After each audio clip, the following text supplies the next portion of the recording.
Hey guys, I'm Chris, And I'm Mike.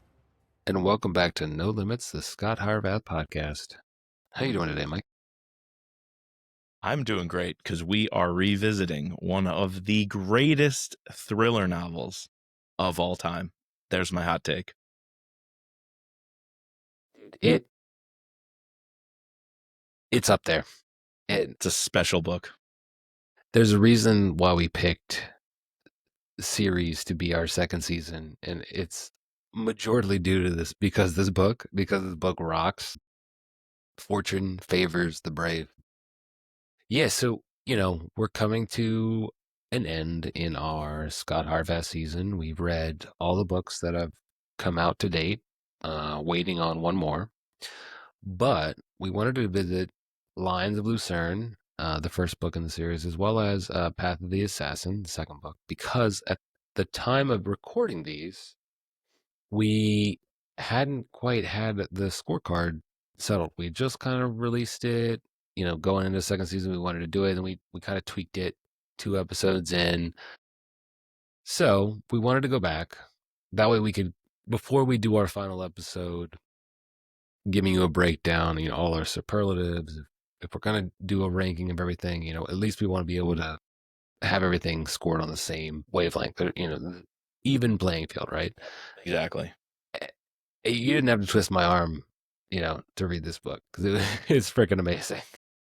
You could say the best debut book by any author ever in the thriller verse, but it still remains a titan and a classic. Even 20 whatever books later that Brad's written, it withstands the test of time. It holds up as one of the hallmarks of the series and all thrillers. And I think it's a textbook. It's something that can be looked back on and reread, and other authors can use it to get nuggets and bits and pieces because there is a lot packed into it. It almost is a textbook in how much detail it has in this plot. Just look at the progression and how Brad has changed as a writer, and I think how novels, like thriller novels in our sort of neck of the woods, have changed over time. Like thinking about this book compared to Deadfall, or compared to Shadow of Doubt, or even looking and comparing this book to Transfer of Power, this book to Consent to Kill, Memorial Day. You even see it when you listen to the audiobook, because I opened it up and boom, it's a 16-hour audiobook. Like Wild. you're in for the long haul. He packs it a lot in. Packs a lot in. We can go through the plot a little bit, but it's a lot. I think this book is so good because everything is there and it's all needed. There's maybe a little bit you can cut, but like there's, I don't know, it does a great job of establishing the character, getting you to buy into who Scot Harvath is from the bat. I don't know, like it's just, I love this book so much. It's almost the most Brad Thor book of all the Brad Thor books, even though he's evolved, he's changed. And I think one of the key things he's done recently is tightened up. Yeah. Reading this one after coming off of Black Ice, which was pretty cohesive, and Near Dark, which was very much succinct, I would say it's probably the most pared down Brad Thor book there might be. And then going back to this one, it was like he was in a whole nother headspace as an author of how he approached a story. It was almost like a duffel bag, and you're trying to close that zipper. You just keep packing more stuff in, and then the wife throws you 3 other things that you forgot, and you got to fit it in. The suitcase, you need an expandable compartment. Baggage claim's not going to let you through. It's like you're really just trying to stuff that sausage. And I think what you see is Brad's voice come through in that he wanted to have a lot of really cool little hints that you didn't think were important, but then play a major role. And there's these reveals along the way. You want to have new characters come in, not just stuck with the same character for the whole story and nothing evolves. He had sections of the book, where you're working with Herman the German, you're working with Jackie. Claudia Mueller doesn't even really come in with Scott until 3/4 in. Right. The Right. 70%, 80% mark of the book, they don't even cross paths. Yet she's also one of the most memorable things about the book. So he's Yes. establishing an amazing sidekick, a female protagonist, which holds her own, a hallmark of Brad Thor. You're traveling heavy. You're going to amazing locations. Again, one of the most memorable, climbing up Mount Pilatus. Doesn't even happen. I forgot. Doesn't happen till like the 90th, Chapter. percentile of the Yeah. book. Yeah, Yeah. 90th chapter, because there's over 100. Brad hasn't gone over 100 In a long time. in a very long time, 100 chapters. Yet he's also creating some of the best villains he's ever created. Yeah. Whether we're talking about Miner, Fawcett at the very end, or the two senators, Rolander and Snyder, every single one of these people is memorable. And it's any other author, any other book, we'd be saying, it's too much. You lose track of all this. All these little details. Didn't make sense that this thing had to fit in here and led him to this thing and, propelled the plot. So he put the pieces together to go to this thing. But it does work. It's almost connecting the dots in a way that's fun, that feels fresh. Even though it's so heavy and convoluted, you don't get lost, and you don't as the reader, have to put in too much work. Sometimes when a book is just jam-packed with these things, you as the reader get exhausted. You're like, I have to work too hard to track all this. I kind of forgot about that thing. The author didn't really remind me that this thing happened 30 chapters ago that I was supposed to know about. Not here. All those little details are so memorable because they were so cool in how they were introduced. You as the reader don't have to do the work. You're not getting lost. I think the pacing and the plotting, for as long as it is, one of my critiques usually could be for a Brad Thor book, it's too much, it's too long, I forgot about who these people are, I forgot about where they're going, why they're going there, how did they get here, but not in this one. Every little thing connects to the next thing. It's brilliant. Yeah. And, I think if you put yourself in the mindset of Brad, right? This is my first book. I have something to say, and I'm going to say it all, right? Because I might not get another one. Yeah, he said it all. And I think it could have been a recipe for disaster, Sure. but he struck lightning in the bottle with this one. And I think, doing the work to establish Scott as this character that you're gonna want to come back every summer to read again, setting up nuggets that are gonna hit, all the way to book 20.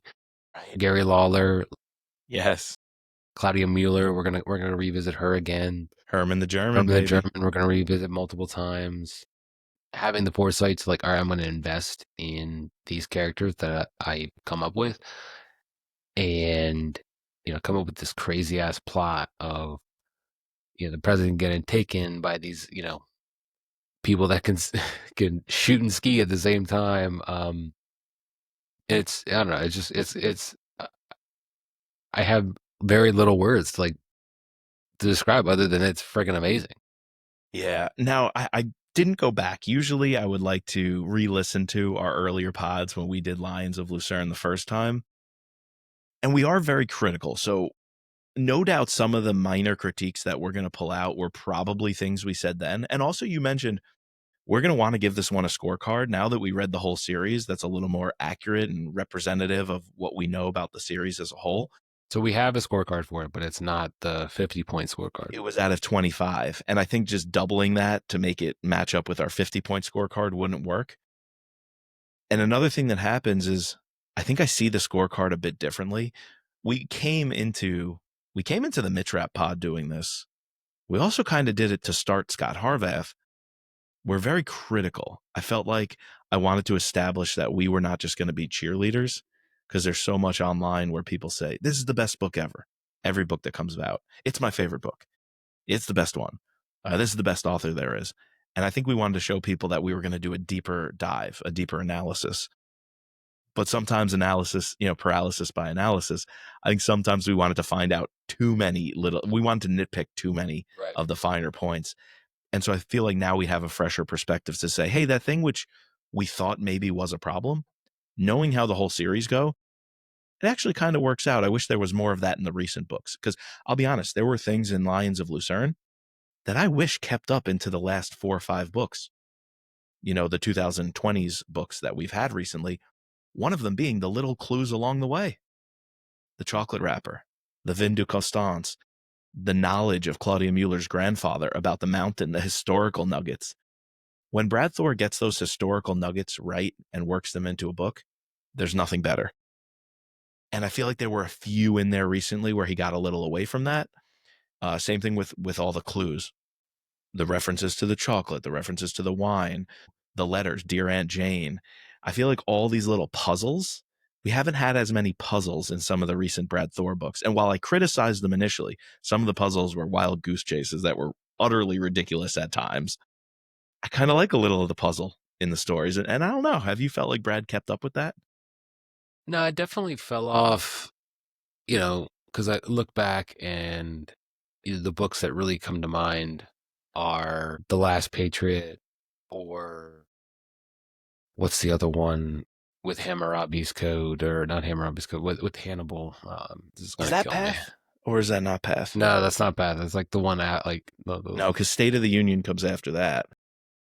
Because then there's that Jefferson. So Blowback, that's what I'm saying. Those Blowback. So Blowback.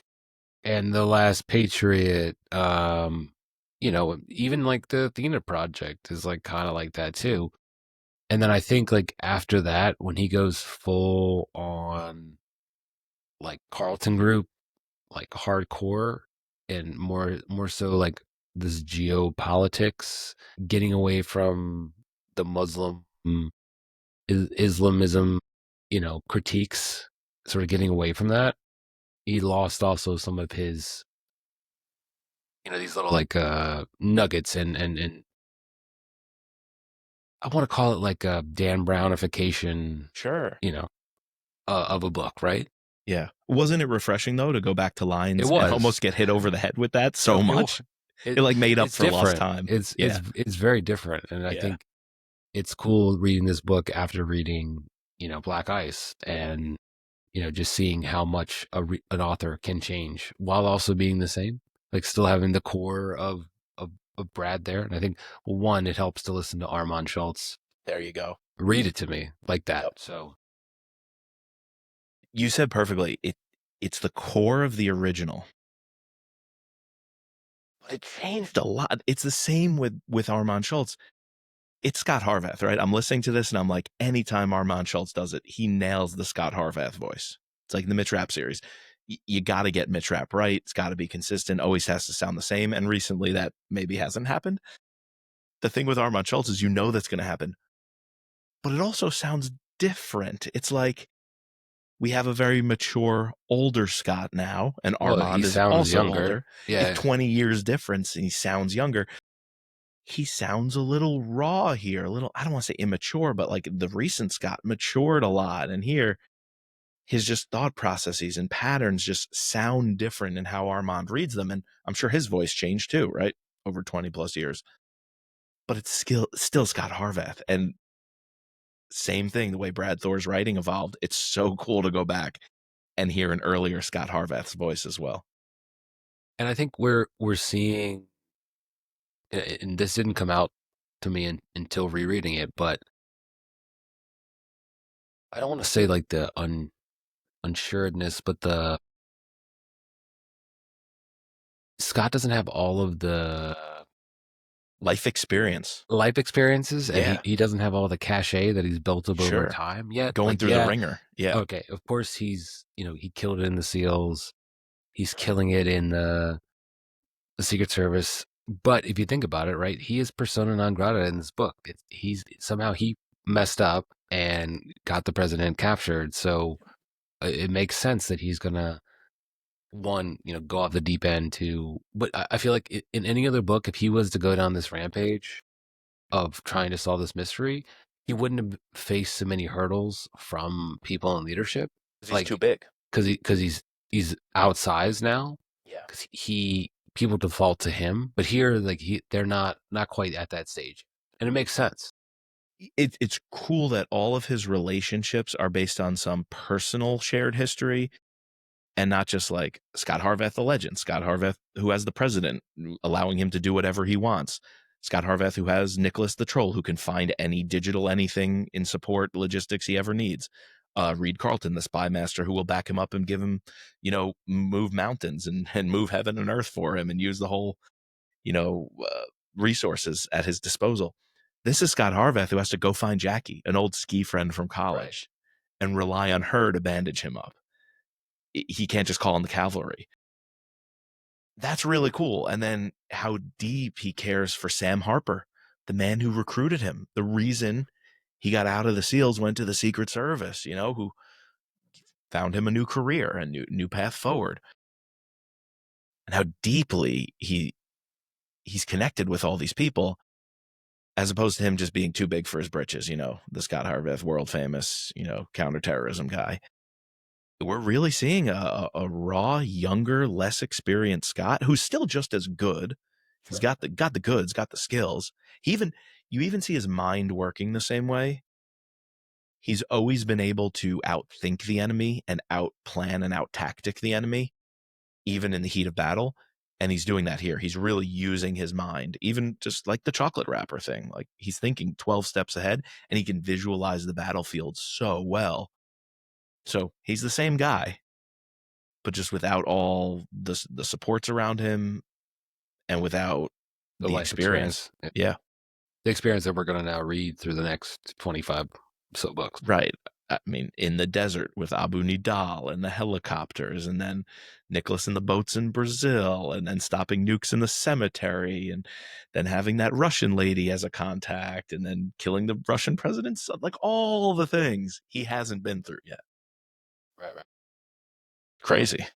Even though, like, the myth of Norsemen is there, the call sign, yeah, it has so much more to grow. Like, to think about it, if you were to be a character in, what's the next book in order? No, what's the next book After this called? one, Path of the Assassin. No, the next book to come out this year. Oh, Edge of Honor. Edge of Honor. Yeah, I don't know why I said hidden order.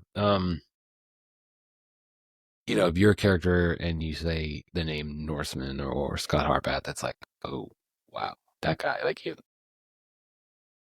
But like that, it's funny to see how, yes, he has that nickname here, and he has a reputation here, but it has so much to grow. Like it's going to grow so much. It's kind of like Claudia Mueller gets his file and knows who he is, like Scot Harvath, the Secret Service agent. Yet Solvay got all of her information on him from Reed Carlton's friend, Carl Patterson. It's just such a different, but again, it's very similar. Claudia Mueller here, reading her after having just been introduced to Solvay, it's fascinating. A very similar person. Yeah. There's so much similarity. She right off the bat has quips for him. She has little one-liners. She's basically playing his game the same way Solvay does. Scot Harvath has a type, let me tell you. Yeah, he does. And Meg Cassidy is not that type. Well, it's interesting, right? I think Claudia is one of the best things we liked coming out of this novel. And, I think we hoped that she would stay around longer than she did. But at the same time, I could see why Brad didn't want to be handcuffed by having, this person. And obviously, he's constantly changing Scott's relationships through the course of the novels. We're on, I don't know, woman 5 now, I guess. Yeah. So yeah, but Solvay and Claudia are very similar to each other. They're very similar, and they're both really special characters. Yeah. There's a big cast of characters in this book. We mentioned a bunch of the main ones, but you can go so much deeper into this whole like subplot of Andre Martin and the boyfriend who was dating the senator. I think that's like the one part of the novel you could cut. You could trim there. I think you could, but at the same time, I liked it. The abridged version of this is only 4 hours. Isn't that insane? Oh, no, it isn't. Yeah, it's like 4 hours and 20 minutes. That's they insane. Cut 10 hours. Yeah. You must lose a lot. I get it though. Like, I feel like this book could really flow and be a very quick, snappy, witty, connect the dots, boom, boom, boom, hunt the guys, figure out and unravel the plot and claim your innocence to the Secret Service and the US.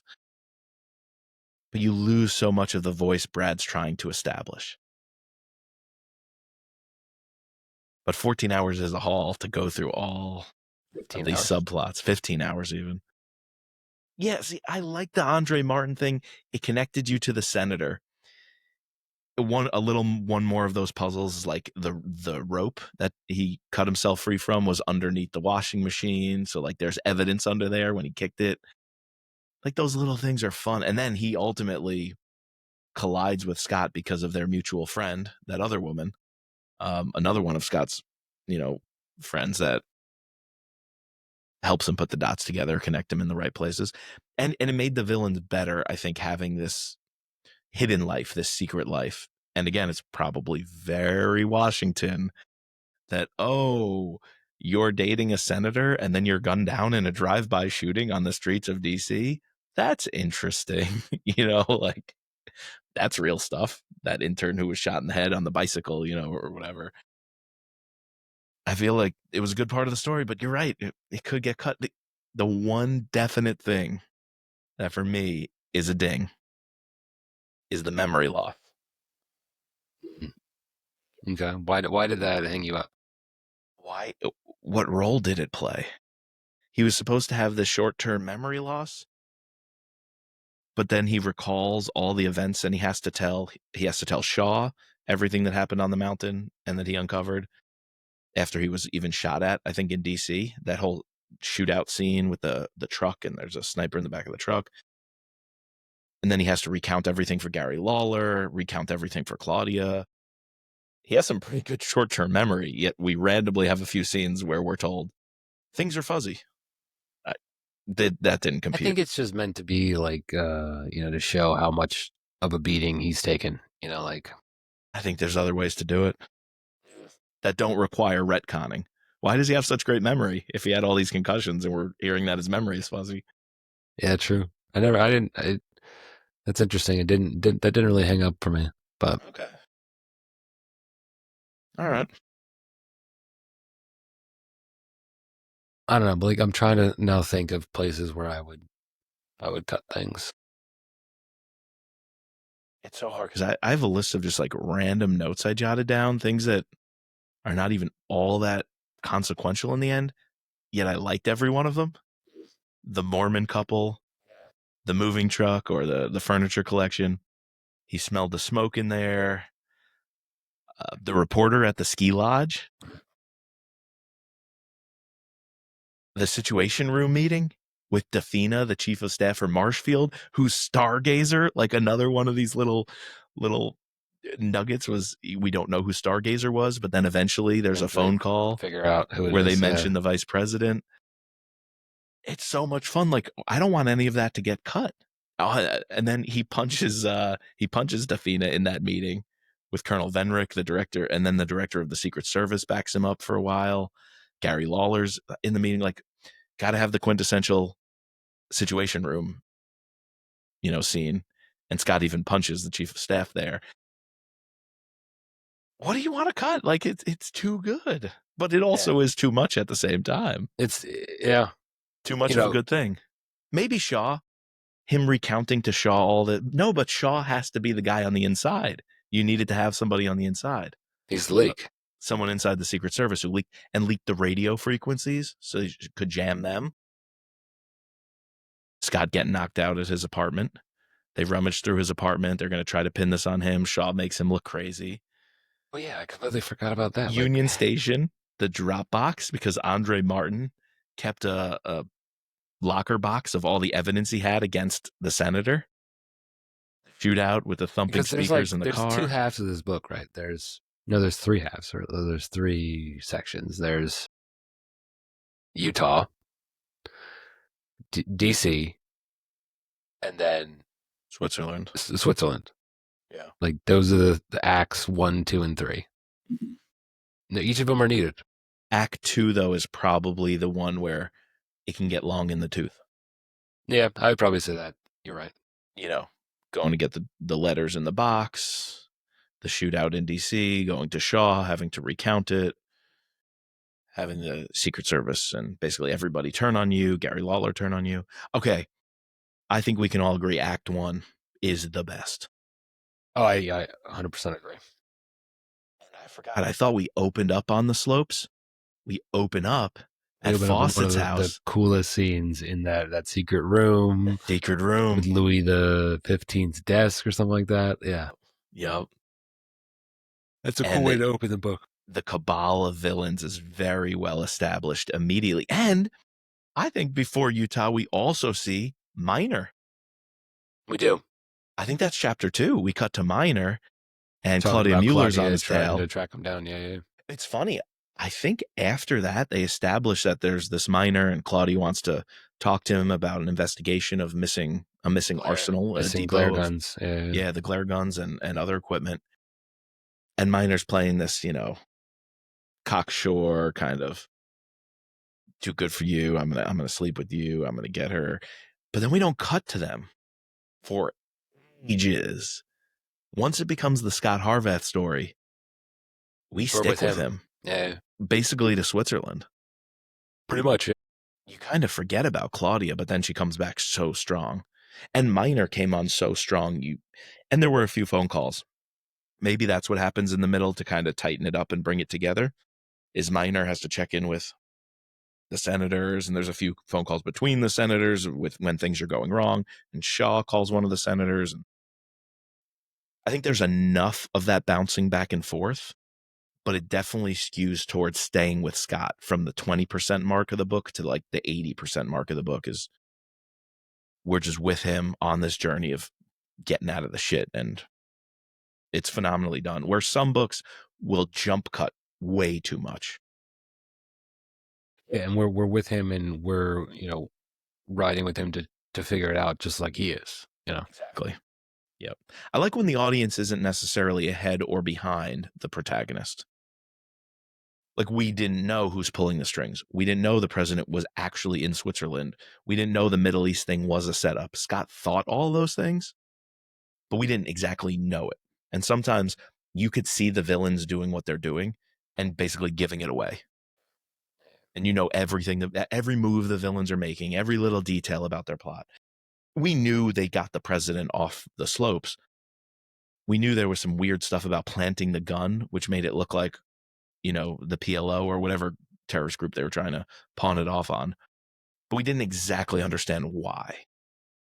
Right. I guess we're meant to believe that Minor is this suspicious character, but until you actually read, the novel, then you don't realize that he's actually, the one in charge. So obviously we immediately know who the bad guys are, but we don't know how they're able to execute this. So it's up to us to figure that out as the reader. Yeah. And another one's like Shuti. You hear the Serbian, and Scott thinks he heard Serbian, but you don't know why until Scott goes to Herman the German, who breaks it down about Kosovo, and they hired these guys, and the Swiss came in and formed this elite unit.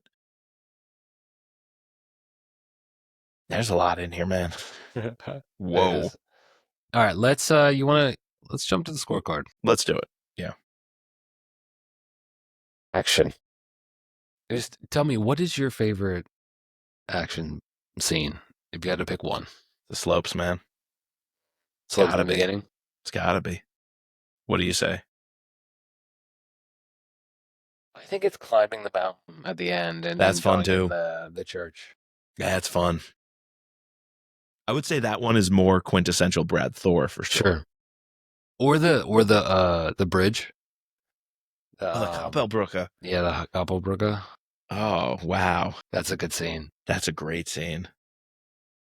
And it is the lines of Lucerne. So going to historic Lucerne is great. Or even like in that, when he gets shot at the one. At the top of the, not the gondola, but the, yeah, it's a gondola. It's like what is it? No, it's not a gondola. What is it called? Well, there's a word for it. Tram. The tram, yeah. The Floydbanen. Yeah, they're in like the caves up there, in the ice caves. Yeah. That's a good one. And that's where Claudia gets the gun on, pulls the gun on him. Yeah. Oh, and then even there's like rolling down the mountains. He's getting chased, I think, between all these Swiss chalets at one point. Yes. There's a lot of chasing. Man, you're right, though, about the covered bridge. Because one of the most memorable scenes is when Claudia pulls him out of the water. Yeah, for sure. That's the peak of some of the action. That's the peak of the Act 2 action. Act 1 action peaks with the slopes. Act 2 peaks with the bridge and Claudia pulling him out. And Act 3, the action peaks climbing Mount Pilatus. For sure. Yeah. That's a good pull. I think I'm going to go 9. Maybe even a 9.5. I'm going to go 9.5. Yeah.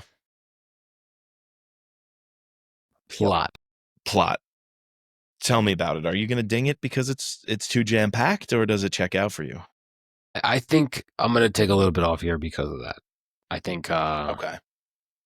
while it is very good, and there's been way worse offenders, like especially by Brad, of putting too much in, it's not quite a 9. I think 8.5. I'm just going to trim it a little bit.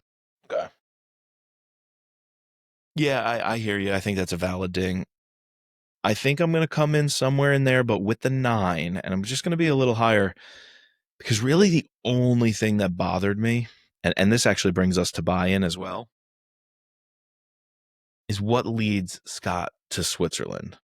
I feel like what gets him there is a little flat, a little vague. It's mostly this chocolate wrapper. I mean, to be honest with you, I don't think there was a strong enough connection at that hinge point where we jump to Hans Bronner, where he's like, this is where I'm going. It's my next stop. I think they're in Switzerland. I don't know if there was enough legwork done to bring us there. So that's part plot, part buy-in. So a 9 on plot and 4.5 for buy-in, because I'm not going to ding it too much for buy-in, because even though this sausage is pretty stuffed, or this suitcase, is ripping at the seams, I was along for the ride. I enjoyed every last detail. And you got to give Brad credit. He stuffed a lot in there, but with a plan. He had a plan of action for every one of those little details to check out and connect. And they really did. There's not too many holes you could poke at this. Yeah, and I think our concept of buy-in has changed since we at first initially put in this, because I'll just tell you, we both gave it a 2 for buy-in the first time around. This is not a 2. Do you think that's because it's better on reread when you're looking for some of these details? You could track the story better? Could be.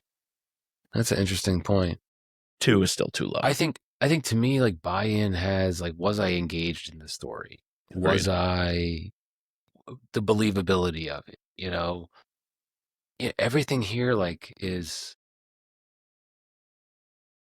believable off the bat. I mean, other than the fact that the president gets taken, that's the craziest thing. But I mean, you have to have a little bit of suspension of disbelief in some of these thriller novels. That's, or else you wouldn't have it.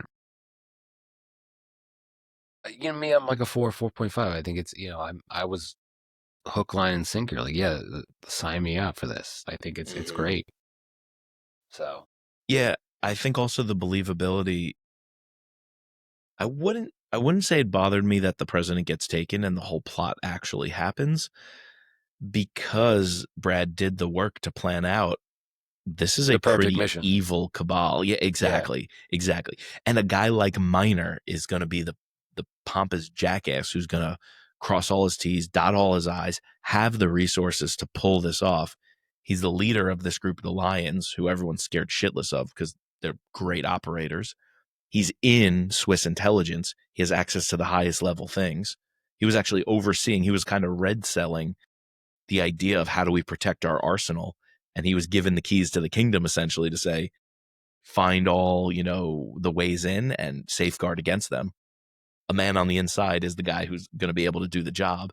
And he's in bed with the senators and the vice president. They hire him for this. It's the perfect storm.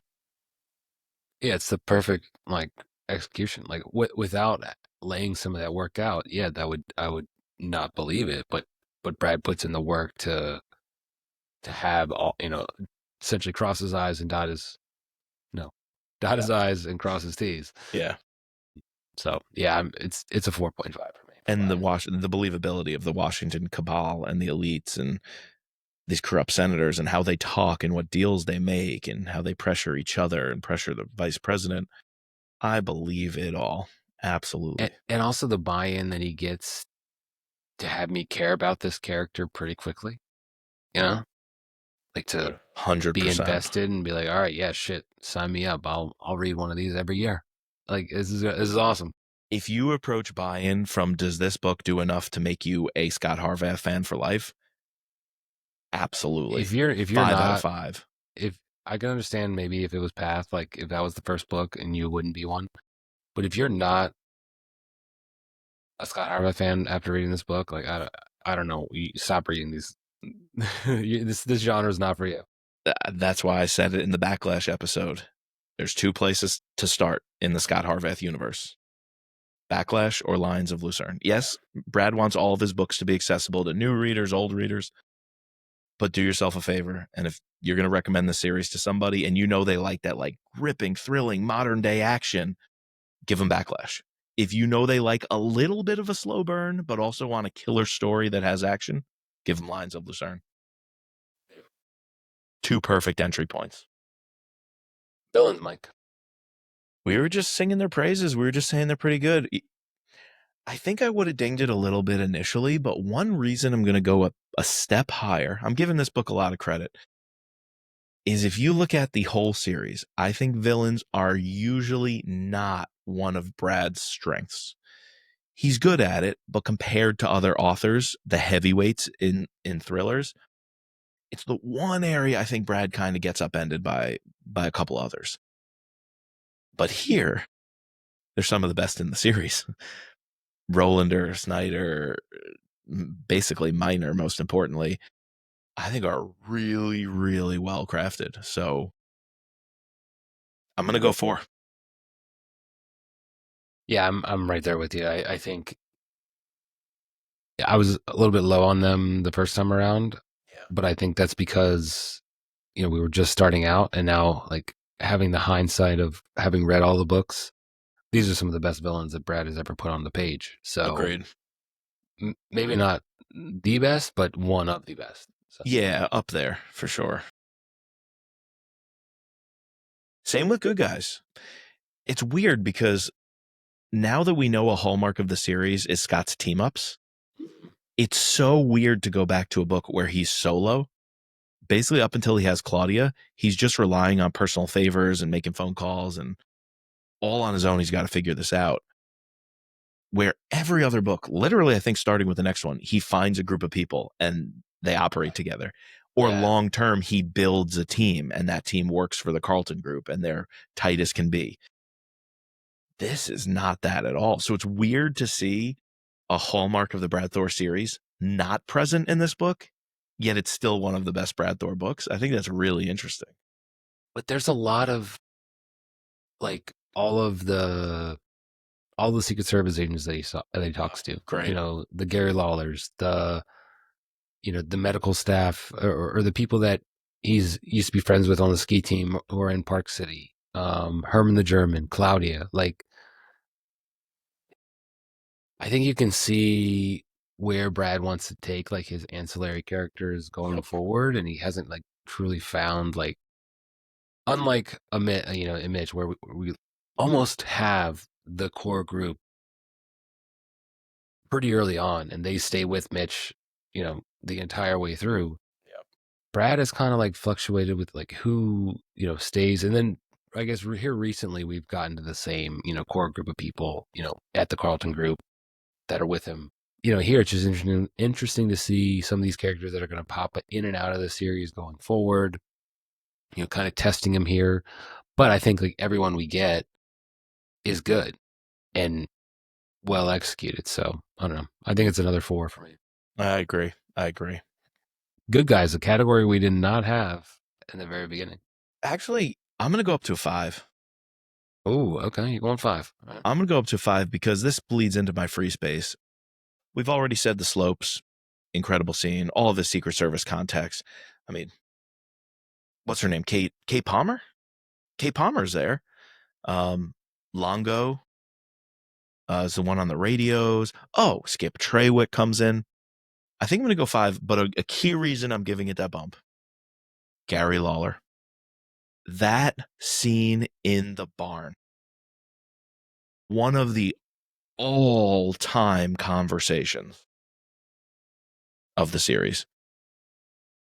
When Gary's coming after him and he knows he's in the shit because Scott just broke tons of laws, just punched the Zushnit guy. There's actually maybe a ding on buy-in is how Zushnit, the one he punches, happens to be the informant who's tipping off the senators. That little forced there. But Scott knows he's in the shit for doing all that. He even has his friends, like you said, the Park Slope medevac guys or the Mountain Watch guys. He tells them to take Gary Lawler and the FBI team, the scenic route, stay in the air a little longer, giving him time to canvass the crime scene. So Gary Lawler's had it up to here with him. And when he busts into that barn and it describes him as like silhouetted as the doors open and the light shines through, and he puts Scott in his place. And while that conversation's unfolding, we get the backstory on, not the full backstory, but we get hints of his dad. Right. Gary Lawler is like a father to him. He gave him a recommendation to get into the Secret Service, says he regrets it. It's the tough love. It's pretty intense. It's really intense. It's the tough love Scott needs. But it's a tough love we don't want him to get at that moment because he's onto something. He needs to clear his name, prove his innocence, and Gary wants to bench him. So it's almost like Gary Lawler's the bad guy. But it's the same way when a kid's in trouble, the parent who's correcting them is the bad guy, even though they have your best interest at heart. But everything looks like, you don't understand, and you could throw a temper tantrum. And all of that is captured here between these two titans, and they're clashing in this barn. Right after the president's taken, emotions are so high. I'm going to just slot that right into my free space. With all the other awesome stuff this book is known for, the conversation with Gary Lawler and his introduction and their relationship from the jump is almost perfect. That's a good free space, I think, especially considering, us revisiting him recently in these last couple books. So Exactly.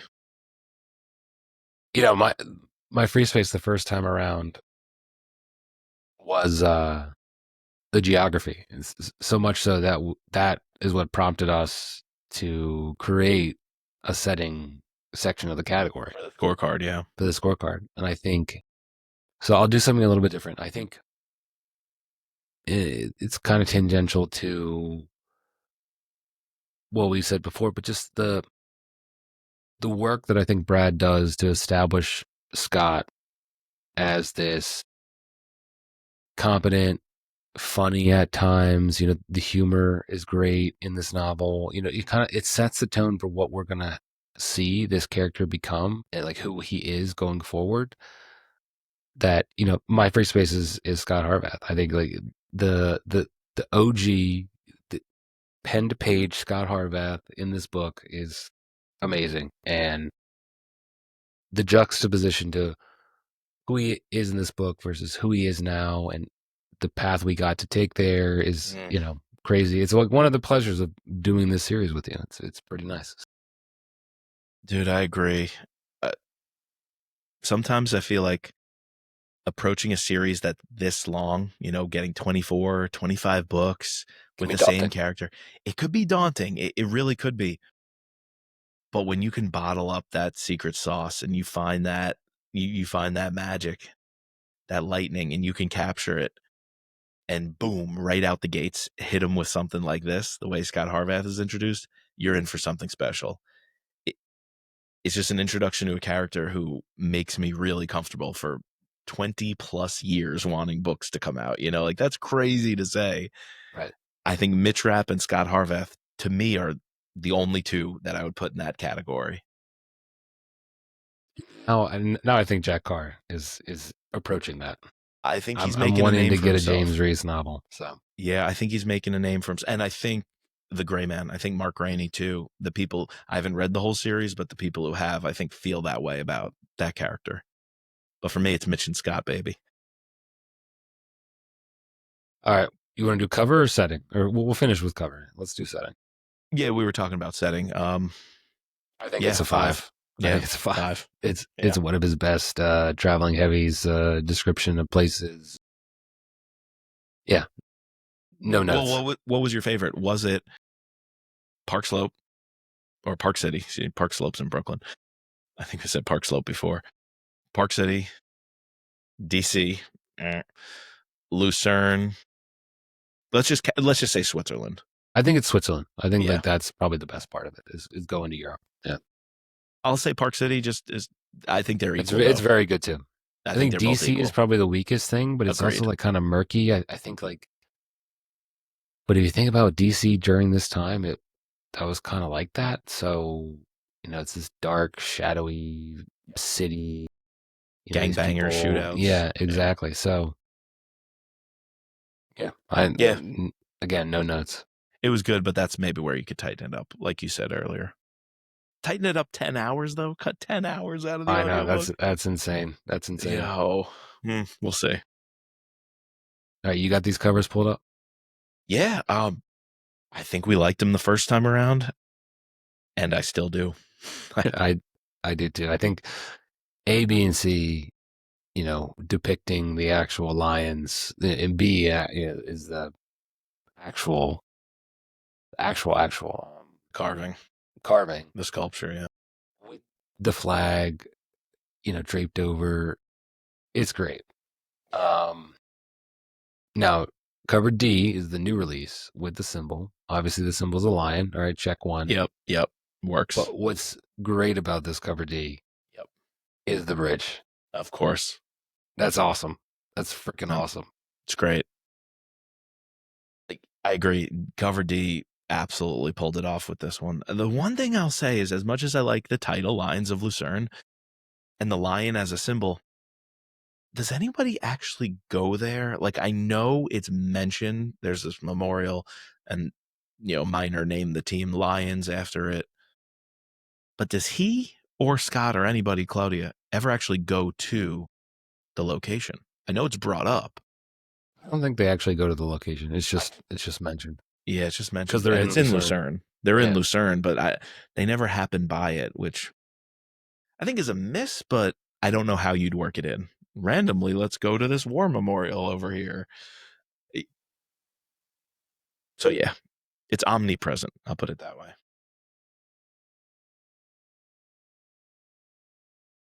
What do you think about some of these European covers? The international ones, well, the Europeans are doing what the Europeans do best, ruining thriller covers. Yeah, we got some interesting L. Very interesting. Well, like J and K are the ones that ruin it the most, I think. Yeah. Is that a snake next to the lion? It appears so. Okay, interesting. All right. The lion is a door knocker. It's got the doorknob handle on it. Okay, sure. Is that a mountain in K? I guess he was took the helicopter to the top of the peak. But come on, it's not snow-capped. It's like a desert mountain. I know, it looks like a desert mountain. So, but K is so Southeastern European. Like, it screams, I don't know, Albania, Croatia, Serbia, something. It looks like a cartoon. How do you feel about the E? That's the paperback re-release. Yeah. Before we had the new paperback re-release. Before the original paperback. It's cool. It's kind of basic in an okay way because the lion is there in the title lions in the text. So I think that part's kind of cool. Going blackout is actually not a bad move. It kind of echoes the original hardback, having the black background. So I think it's all right. It's crisp. It's clean. E does enough for me. E doesn't do as much as A and D. A and D are the two favorites, I would say, or even B. For sure. A, B, and D are like my. I don't know. I gave it a 4 before. I think I got to give it like another 4 or 4. Yeah, I think I'll stick with 4. Good, borderline, great. Definitely not the best cover in the series, but one of the best in the series. Again, Easily top 10, possibly top 5, but most likely somewhere 5 to 10 spot. That's the scorecard.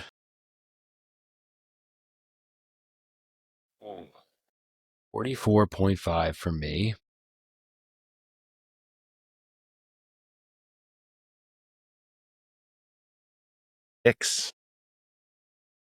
I'm a little higher than you, a full 1.5 higher. I was generous. I will say I was intentionally generous, and so you were higher than me the first time. I was a 23 out of 30. You were a 25 out of 30. And let's see, how does a 44.5 and a 46 stack up?